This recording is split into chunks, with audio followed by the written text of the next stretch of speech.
இன்னைக்கு நாம பருப்பு போலி வீட்லயே ஈஸியா எப்படி செய்யறதுன்னு பார்க்கலாம் வாங்க. ஃபர்ஸ்ட் ஒரு பவுல்ல ஒரு கப் கடலைப்பருப்பு 1 மணி நேரம் ஊற வச்சுக்கலாம். இப்போ குக்கர்ல ஊற வச்ச கடலைப்பருப்பை சேர்த்து கொஞ்சம் தண்ணி ஆட் பண்ணி 2 விசில் விட்டு நல்லா சாஃப்டா மேஷ் பண்ணி எடுத்துக்கலாம்.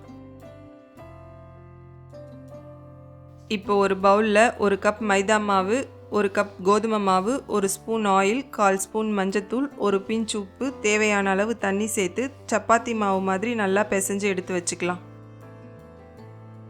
இப்போ ஒரு பேனில் ஒரு கப் வெல்லம், 2 டேபிள் ஸ்பூன் தண்ணி விட்டு வெல்லம் கரைஞ்சதும் மேஷ் பண்ண பருப்பை இது கூட சேர்த்து நல்லா மிக்ஸ் பண்ணிக்கலாம்.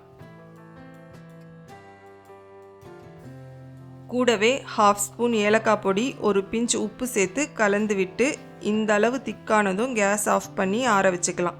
இப்போ ஒரு கவரில் ஆயில் அப்ளை பண்ணி ரெடி பண்ண மாவை லைட்டாக ஸ்ப்ரெட் பண்ணிக்கலாம். அதில் பூரணம் வச்சு இப்படி க்ளோஸ் பண்ணி சப்பாத்தி மாதிரி திரட்டிக்கலாம்.